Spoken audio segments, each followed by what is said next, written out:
लोकतंत्र को एकदम ताक पर रखा गया है। अधिकारी किसी की आईडी नहीं चेक कर सकते हैं, इनको आईडी चेक करने का अधिकार नहीं है। क्या किसी सरकार में इस तरह का दबाव वोटिंग को लेकर और खासकर एक समुदाय को लेकर बनाया गया? 2000 रुपए किसान सम्मान निधि दे करके सीना ठोक के कहते हैं कि मैं सम्मान निधि दे रहा हूँ। अब व्यक्ति अपनी बात कहने जा रहा है, उस पर आप लाठी चार्ज दे रहे हो। बुलडोजर कहाँ चल रहा है?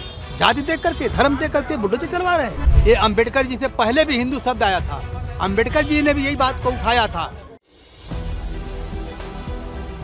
नमस्कार, मैं हयात अब्बास और आप देख रहे हैं 4PM न्यूज़ नेटवर्क। लोकसभा चुनाव के बाद ये उपचुनाव काफ़ी इम्पॉर्टेंट है क्योंकि ये उपचुनाव ये तय करेगा कि 27 में मुख्यमंत्री कौन बनेगा। समाजवादी पार्टी की जिस तरह से भारी बहुमत से जीत हुई थी, भारी वोटों से जीती थी, उसके बाद क्या उपचुनाव में भी वही रिजल्ट्स आने वाले हैं या नतीजे कुछ और होंगे? क्योंकि एक तरफ इंडिया गठबंधन फिर से और एक तरफ एनडीए सरकार। और आपने तस्वीरें देखी होंगी सोशल मीडिया पे जो वायरल हो रही थी, किस तरह से एक समुदाय को रोका गया। अब उसके बाद क्या स्थिति बनती है और क्या कह रहा है ये राजनीतिक समीकरण, जान लेते हैं। समाजवादी पार्टी के एक नेता है हमारे साथ, उन्हीं से जान लेते हैं। कैसे देख रहे हैं सर? 23 तारीख काफ़ी महत्वपूर्ण, काफ़ी इम्पॉर्टेंट है, रिजल्ट आ रहे हैं, क्या लगता है किसकी जीत होगी? देखिए, जो चुनाव हुआ है, इस चुनाव में लोकतंत्र को एकदम ताक पर रखा गया है। जब इस चुनाव में पुलिस प्रशासन के लोगों को आईडी चेक करने का अधिकार कहाँ से मिला, सीओ को आईडी मांगने का अधिकार कहाँ से मिला, जिस तरह से लोगों ने तांडव किया है, अपने पावर का दुरुपयोग किया है, यह बहुत बड़ा शर्मनाक है। हमने देखा, जहाँ से मैं प्रभारी बना के गया था, मैं मझवा का, तो वहाँ की डॉक्टर ज्योति बिंद का एक लेटर आया था। उस पर चुनाव आयोग ने पुलिस कमिश्नर, महानिदेशक, सारे लोगों को पत्र लिखाया था।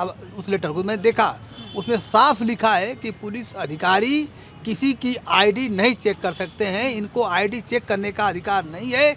यह अधिकार उनके लिए है जो कर्मचारी चुनाव आयोग ने नियुक्त किया है, वहाँ बैठे हैं, उनके पास कागजात है, वो देख करके बता सकते हैं कि कौन ओरिजिनल है, कौन फर्जी है। लेकिन सरकार की जो मंशा थी, यह चुनाव को हम लोग ज़बरदस्ती, समाजवादी पार्टी जीत रही थी, 9 की 9 सीट जीत रही थी, लेकिन इन लोगों ने तांडव किया है। फिर भी जिस तरह से वोट पड़ा है, हमारी सीटें अधिक से अधिक जीत के जाएंगी। और जनता ने बता दिया कि आप कितना तांडव कर लो, हमारे जज्बे को आप दबा नहीं सकते हो।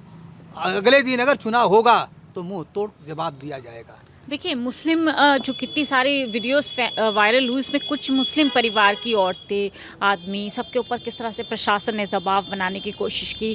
क्या किसी सरकार में इस तरह का दबाव वोटिंग को लेकर और ख़ासकर एक समुदाय को लेकर बनाया गया? देखिए, ऐसा कभी नहीं हुआ था।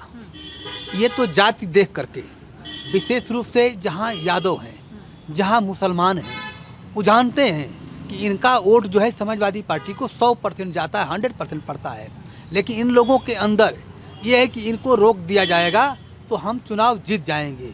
यही इसके पहले लोकसभा में इन लोगों ने किया था। इसके बावजूद भी 37 की 37 सीटें जीती ना।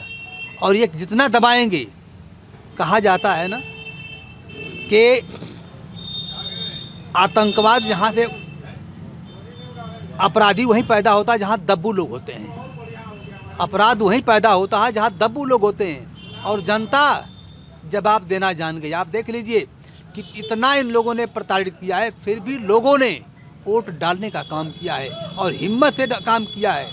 तो लोकतंत्र में देखिए, जहां आज सरकार को बेरोजगारी पर चर्चा करना चाहिए, किसानों के लिए बताइए, जिसका 1 बीघा खेत है उसको भी 1 बोरा यूरिया, 1 बोरा डाई दे रहे हैं, और जिसका 50 बीघा खेत है उसको भी 1 बोरा यूरिया, 1 बोरा डाई दे रहे हैं। ये कौन सा न्याय है? किसान सम्मान निधि, ये तो मजाक हो रहा है किसानों के साथ। 2000 रुपये किसान सम्मान निधि दे करके सीना ठोक के कहते हैं कि मैं सम्मान निधि दे रहा हूँ। जिसका 50 बीघा खेत है उसको भी 2000 रुपये, जिसका 1 बीघा खेत है उसको भी 2000। ये कौन सा लोकतंत्र, कौन सा संविधान है? आरक्षण के सवाल पर देख लीजिए, जो छात्र अपनी बात को कह रहा है उस पर लाठी चार्ज किया जा रहा है। आप इलाहाबाद में देखिए ना क्या हुआ। यही न्याय है? हम अपनी बात नहीं कह सकते हैं? अब व्यक्ति अपनी बात कहने जा रहा है, उस पर आप लाठी चार्ज दे रहे हो, उस पर हमें गोली चलवा रहे हो। और दूसरों को, जिस बात को लेकर के इन लोगों ने आज जो सत्ता में बैठे हैं कहते थे कि समाजवादी पार्टी गुंडों की सरकार है, वहाँ गुंडों की पार्टी है, भ्रष्टाचार बढ़ा है, बेरोजगारी बढ़ा है। अगर इन्हीं मुद्दों को लेकर के आप सत्ता में आए तो आप बता दो ना, आपका रेप हो रहा है, लड़कियों का रेप हो रहा है, आप कहते हैं कि हम बेटी बचाओ बेटी पढ़ाओ की बात करेंगे, हम भ्रष्टाचार खत्म करेंगे। आप देखिए आंकड़ा उठा करके, भ्रष्टाचार बढ़ा है, रेपिस्ट की संख्या बढ़ी है, लूट डकैती बढ़ी है। जौनपुर की घटना देख लीजिए, बुलडोजर की बात करते हैं, बुलडोजर कहाँ चल रहा है? जाति देख करके, धर्म देख करके बुलडोजर चलवा रहे हैं। देखिए चुनाव से पहले हाँ, चुनाव से पहले योगी आदित्यनाथ का एक नारा, बटोगे तो कटोगे, क्या लगता है कि इसका असर होगा या नहीं होगा? 100% होगा। जो व्यक्ति जिनको मठ में रहना चाहिए, महाराज हैं, संत हैं, क्या आप ये बताइए ये संत की भाषा है? ये संत की भाषा हो ही नहीं सकती। और संत अगर हैं तो इस तरह की भाषा, बटोगे तो कटोगे, आप ये कौन सा जनता में संदेश देना चाहते हैं? एक हाँ, तो क्या कि ये जो जनता को संदेश दिया गया तो जनता को लगना चाहिए कि भाई वो हिंदुत्व के रखवाले हैं, अगर हम बट जाते हैं या बीजेपी को वोट नहीं करते हैं तो कहीं ना कहीं बट जाएंगे, हम लोग कट जाएंगे, मुसलमानों से खतरा है हिंदुओं को। देखिए, ये आज लोग हिंदू की बात कर रहे हैं ना, ये हिंदू शब्द आया कहाँ से?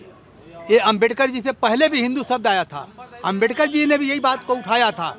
जब ये हिंदू की बात की, हिंदुस्तान की बात की, तो उन्होंने कहा कि हमारा चमड़ास्तान दे दो। लेकिन इन लोगों ने तो केवल हिंदू के नाम पर, कौन हिंदू है पहले तय हो जाए। हिंदू है कौन? यादव हिंदू नहीं है। ये तो भारत हमारा गुट निरपेक्ष देश है। बीजेपी तो कहती है ना कि जो बीजेपी का विरोध कर रहे हैं वो हिंदू नहीं हो सकता।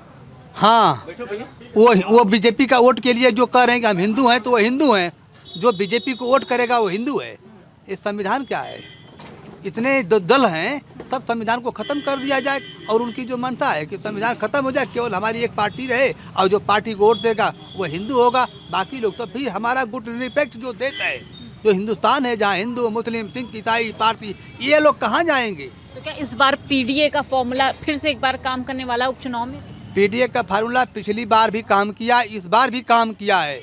इन लोगों ने पीडीए को तो कुचलने का काम किया है। पीडीए जाग गया है।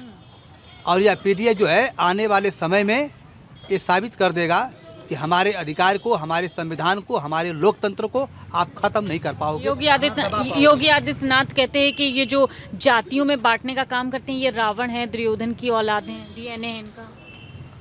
पहले कहते हैं ना कि जो अंगुली जो एक दिखाते हैं दूसरे तरफ ना, 3 अंगुलियां अपने तरफ। वो भारतीय जनता पार्टी के अंदर झांक के देख लें उन लोगों क्या क्या चल रहा है। वो क्या कटोगे बटोगे की बात करेंगे, उनके अंदर तो खुद कटने बटने की बात है। वो अपनी पीड़ा रो रहे हैं जनता के सामने, वो खुद बटे हुए हैं, लोग आपस में लड़ रहे हैं, वो दूसरों को क्या कहेंगे?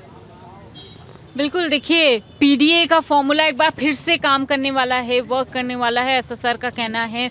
फिलहाल क्या कुछ होगा ये तो टाइम ही बताएगा। और लोगों से भी बात कर लेते हैं। क्या नाम है आपका? शैलेंद्र यादव। क्या लग रहा है 23 तारीख को रिजल्ट आने हैं, उससे पहले ये सारे नारे, बटोगे तो कटोगे, इस तरह के नारों को कैसे देखते हैं? क्या जनता इस पर विश्वास कर लेगी इनके बहकावे में, या जो ये जो धर्म को लेकर बात कर रहे हैं इस पर आई? इस पर कुछ नहीं है, सपा सरकार जीतेगी, सीटें 9 के 9 जीतेंगी। क्या लगता है कि हिंदुत्व खतरे में है और हिंदुत्व को बचाना है, इस तरह का बयान कोई काम करेगा? नहीं, कोई नहीं काम करेगा। ये सब फालतू की बातें हैं, इस पर कोई नहीं विश्वास करता। हिंदुस्तान है, यहाँ हिंदू मुस्लिम सब भाई भाई हैं। हिंदू मुस्लिम सब भाई भाई, मतलब ये कोई मुद्दा नहीं है? नहीं, कोई मुद्दा नहीं है, इसका कोई मुद्दा नहीं। ये केवल बांटने की राजनीति कर रहे हैं। और जो उपचुनाव हुआ है, उस चुनाव में समाजवादी पार्टी 9 की 9 सीट जीतेगी। ये कोई मुद्दा नहीं, बटोगे कटोगे ये सब कुछ नहीं। एक है तो सेफ है, मोदी जी कहते हैं महाराष्ट्र का भी रिजल्ट आने वाला है, क्या लगता है वहाँ पर क्या कुछ? अब अभी वहाँ का तो जानकारी नहीं है, लेकिन यहाँ जो भी उत्तर प्रदेश में उपचुनाव हुआ है उसमें 9 की 9 समाजवादी पार्टी जीतेगी। देखिए साफ तौर पे जिस तरह से चीज़ें सामने आ रही हैं, रिजल्ट को लेकर लोगों के बीच क्या चर्चाएं हैं समाजवादी पार्टी को, क्योंकि पीडीए की बात कर रहे हैं और इस बार लोकसभा चुनाव की तरह क्या उपचुनाव में पीडीए फॉर्मूला काम करेगा कि नहीं, इसी पर हमने बात की है। फिलहाल रिजल्ट क्या कुछ आएगा ये तो कल ही पता चलेगा। तमाम इस तरह के अपडेट के लिए 4PM देखते रहे। कैमरा पर्सन सत्यनारायण के साथ मैं हयात अब्बास, 4PM न्यूज़ नेटवर्क।